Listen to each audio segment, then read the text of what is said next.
Bonjour, bonjour à tous, j'espère que vous allez bien, que vous avez bien passé la journée. Bon, écoutez, moi j'ai changé de décor parce que je rentre un peu tard à cause des combats en ville et tout le reste. Donc, quand je rentre à la maison avec les embouteillages, je rentre un peu tard. C'est pour cette raison que vous ne voyez plus les vidéos avec les bananiers. C'est pas que j'ai changé de statut, hein, comme ce que les plaisantins veulent faire croire dans les réseaux que non, j'ai changé de statut. Non, je n'ai pas changé de statut. Je suis eux-même. Les verres que vous voyez là, c'est parce que j'ai un problème des yeux. Voilà. Je me suis développé comme tout le monde pour ne pas me retrouver aveugle. Donc, c'est pas la peine de venir me mettre le nom, tout ça. Moi, vous allez voir difficile, moi, je demande de l'argent aux gens. Je ne suis pas du genre à passer. Même quand j'ai des problèmes, je vous publie que j'ai un malheur, je n'ai jamais demandé aux gens de cotiser, hein.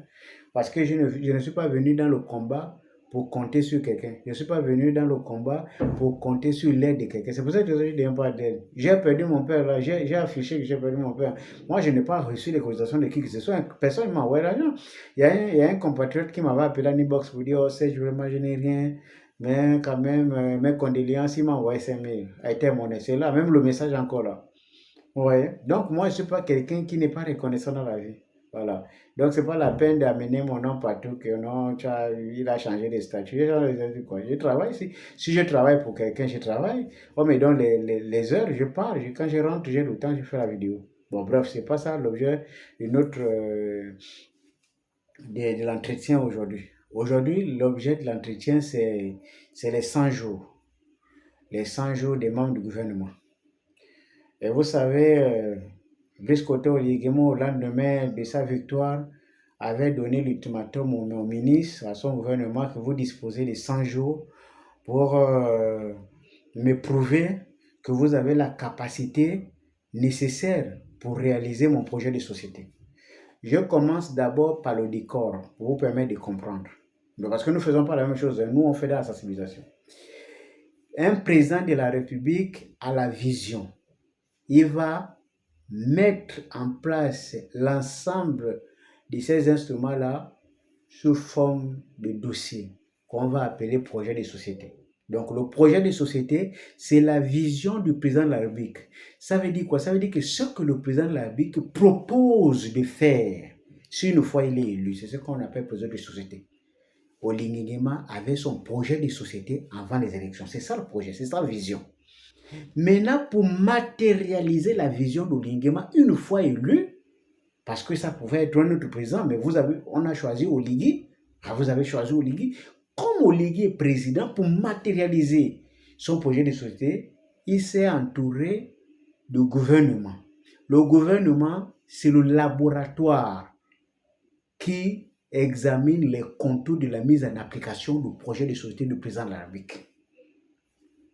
Ainsi, le président a dit à ses membres du gouvernement, vous avez 100 jours pour me proposer votre plan d'exécution en fonction de ma vision, qui est de mon projet de société.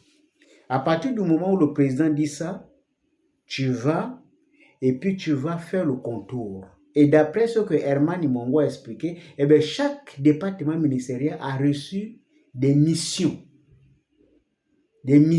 à réaliser, des missions à concrétiser. Le problème, c'est que quand j'ai regardé, d'ailleurs, j'ai publié la vidéo pour dire faites attention avec les 100 jours. Parce que les 100 jours demandés par le président de la République, ce n'est pas les 100 jours pour faire un bilan d'investissement du ministère. Ce n'est pas les 100 jours pour faire le bilan du ministère. C'est les 100 jours pour chaque ministre. Ça veut dire que pour chaque ministre qui va mettre en application la politique du président, de donner sa matrice fonctionnelle. Ça veut dire que tu vas fonctionner sur la base de quelle matrice? Quel est le rythme? Quelle est la température? Quelles sont les stratégies que tu vas appliquer pour accélérer un processus qui est déjà planifié? C'est ça qu'on appelle la mise en application. Je réduis ça parce que j'ai suivi le passage du ministre des Transports, M. Mafoubi, que je respecte, hein, parce qu'il a une facilité d'expression, je respecte. J'ai suivi le passage de Mme Kamela, je n'ai pas besoin de revenir, elle communique très bien. Mais moi, je vais résumer la situation. Si on veut être logique avec nous-mêmes. Qu'est-ce que Camilla peut donner comme bilan en 100 jours? Une école, on ne peut pas construire en 100 jours. Hein? Un rapport scolaire, on ne peut pas le faire en 100 jours. Parce que 100 jours, c'est même pas... C'est quoi? Un mois, c'est 30 jours. Les deux mois, ça va faire 60. Ça fait à peine 3 mois. Voilà. Ça, c'est une évaluation pour les élèves sur un trimestre. Et vous ne pouvez pas demander à Mapumbi de faire un bilan de 100 jours. Parce que lorsque Mafumbi passe à la télé, le ministre Mafumbi, et lui parle de Taxi Gab, mais Taxi Gab est un processus, je suis désolé, c'est un processus. Ce que l'on a demandé à Mafumbi, ce n'est pas d'aligner le processus, c'est de donner aux Gabonais les mécanismes d'accélération de l'ensemble de ces processus. Quels sont les mécanismes? Je vais vous prendre des exemples simples pour des ministères qui sont déjà passés. Prenons le transport. On aurait souhaité que Mafumbi explique par exemple comment il va faire pour arrêter le raquettage. Première raison d'augmentation des prix, le raquettage. Le raquettage à tous les niveaux par les ministères concernés, et Mafumbi le sait, on n'a pas besoin de revenir sur ça. Deuxième problème, c'est comment est-ce qu'il va mettre la matrice pour mettre fin à la corruption qui gangrène le secteur du transport. Parce que ce sont des décisions. Les 100 jours, c'est quand vous entendez 100 jours là, c'est pas 100 jours pour exécuter les travaux, c'est 100 jours des mécanismes. Les mécanismes, ce sont des décisions. Je prends un exemple simple.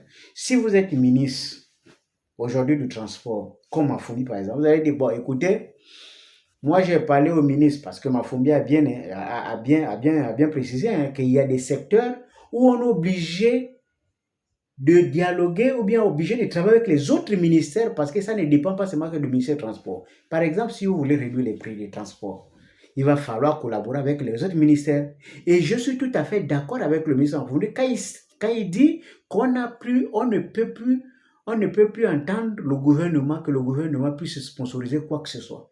Il faut rendre autonome les entreprises d'État. Les entreprises d'État qui ne font pas rentrer grand-chose, on ne va plus subventionner. Mais monsieur le président, monsieur le ministre, pour moi, ce n'est pas un problème de subvention. Le problème, ce n'est pas la subvention. Le problème, c'est que ces sociétés peuvent même fonctionner sans subvention. C'est le problème de la corruption, des détournements des données publiques. Le problème, c'est qu'il faut expliquer le mécanisme d'abord des nominations. Est-ce que le ministre a proposé le mécanisme de nomination? On va nommer sur la base de quoi? Sur la base de la compétence, sur la base du vécu, sur la base des expertises, ou sur la base de l'ethnie, ou sur la base de la famille.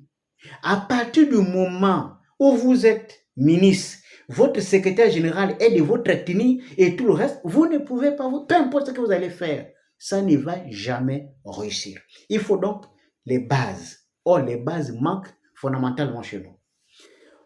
Vous allez parler de Taxi Gab, vous parlez des Fly Gabon, vous parlez de telle entreprise. Les entreprises qui ont subi un processus de plus de 5, 6, 1 an, 2 ans. Et vous allez résumer ça dans un bilan de 100 jours. Les 100 jours, c'est vous permettre, parce que si on se focalise sur ça, étant donné qu'il y a les ministères où le président n'a pas encore injecté depuis la transition suffisamment d'investissements, on va penser que ces ministres-là ne travaillent pas. Or, que ce n'est pas ça. Les autres ministres, ils vont relayer ce que le président a déjà pris comme initiative depuis. Par exemple, réalisation des routes. Une route, c'est pas 100 jours, c'est des projets qui ont commencé depuis. Mais le ministre va dire, 6 mois, on a goudronné telle route. 6 mois, on est en train de goudronner telle route, Le problème, c'est pas ça, le problème, c'est le mécanisme. Le président avait promis 150 millions de francs CFA pour les petites PME gabonaises. Si tu es ministre des travaux, on va dire que bon, depuis que les travaux ont commencé, combien de PME dirigés par les Gabonais lambda? Je dis Gabonais lambda. Je n'ai pas dit les Gabonais déjà connus, parce que la plupart de ceux qui ont des PME là, c'est des Gabonais des familles fortunées. Je sais, et on peut le prouver.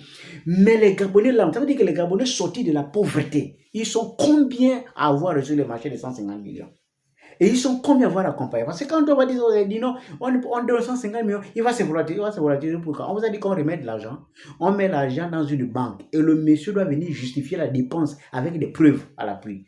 Il amène les partenaires qui l'accompagnent et puis la banque paye directement aux partenaires. Quand la route est finie, le reste, maintenant, on remet au monsieur. Est-ce que ça, c'est difficile? Le problème, c'est pas rendu difficile. Parce qu'on rend ça complexe pour éviter de donner aux autres les marchés. Bon, dans un système où on a du mal même à trouver les marchés, l'explication de 100 jours, les 100 jours, c'était pour permettre à chaque ministre de dire exactement dans le processus de réalisation de la vision du président, quels sont les mécanismes que lui va mettre en place pour accélérer. Par exemple, si tu es ministre d'enseignement professionnel, tu vas dire par exemple que moi, à partir de maintenant, je propose que l'ensemble des établissements privés de formation professionnelle, on arrête.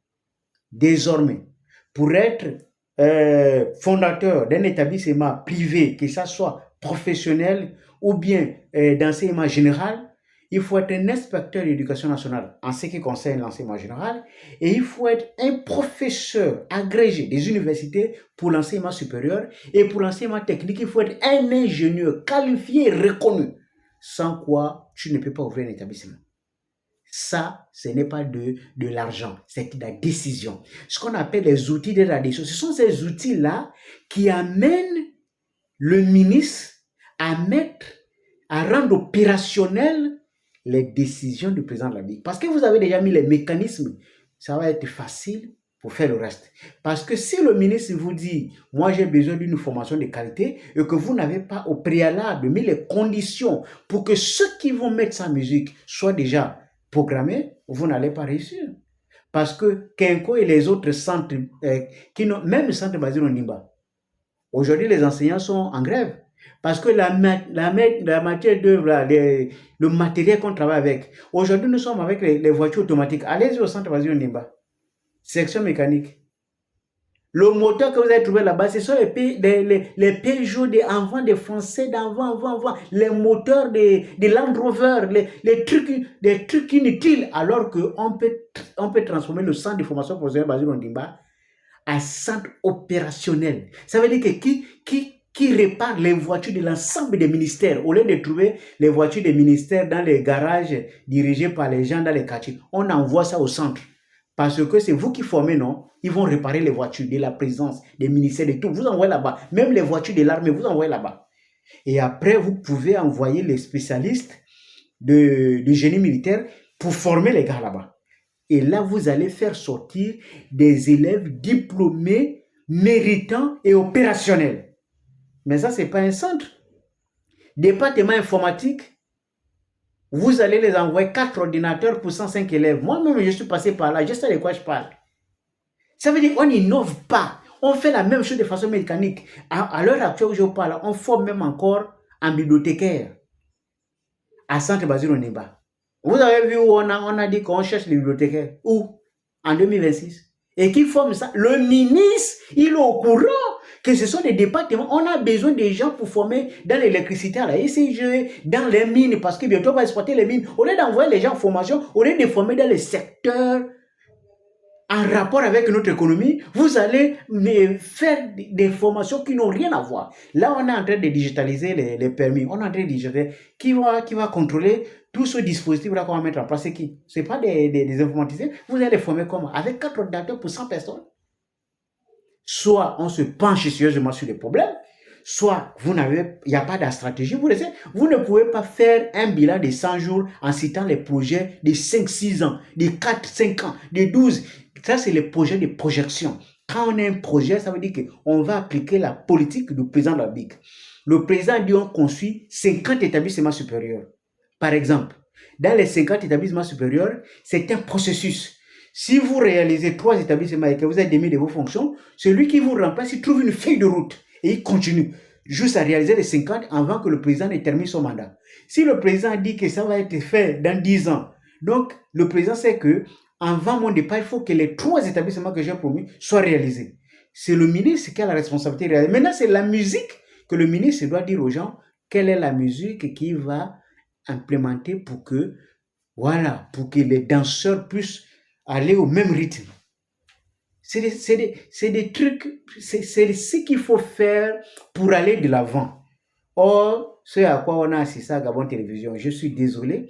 D'abord, la composition de l'émission, ça m'a semblé, pourquoi ne pas avoir programmé, puisqu'il s'agit du gouvernement de la République, pourquoi ne pas avoir programmé dans cette émission la présence des autres médias, des représentants des autres médias, par exemple la presse privée, et l'international avec les autres journalistes et aussi dans cette émission, la presse numérique, peut-être quelques représentants des activistes. Vous savez, si on composait cette émission-là, de tout ce monde-là, il y a des ministres qui allaient démissionner, qui n'allaient même pas accepter à venir à l'émission, parce qu'ils avaient fait face aux vraies questions. Ce n'est pas ça les questions. Parce que moi, j'aurais demandé à Mafumbi, j'ai dit, monsieur le ministre, vous allez digitaliser le permis de conduire. C'est vrai. Moi, j'ai mon permis de conduire, ça ne fait même pas 2 mois. J'ai payé pour l'avoir. Bon, maintenant, moi, j'ai payé auprès du même ministère que vous gérez. 20 000. Et maintenant, vous allez me dire d'aller faire la digitalisation en oubliant le papier que vous-même, vous m'avez vendu et qui est à la maison. Il faut d'abord rembourser ce papier, ensuite, je prends le nouveau. Est-ce qu'on a dit ça à Mafumbi? Non. Est-ce qu'il a expliqué pourquoi est-ce qu'il ne peut pas revenir sur ça? Non. C'est parce qu'il n'avait pas, le questionnaire n'était pas à la hauteur de l'émission. Or, il s'agit de la représentation nationale. Il s'agit des ministres du pouvoir exécutif. Vous avez les décideurs devant vous et vous posez des questions comme si c'est un député qui est venu vous voir. Soyons sérieux. Bon, c'est beau.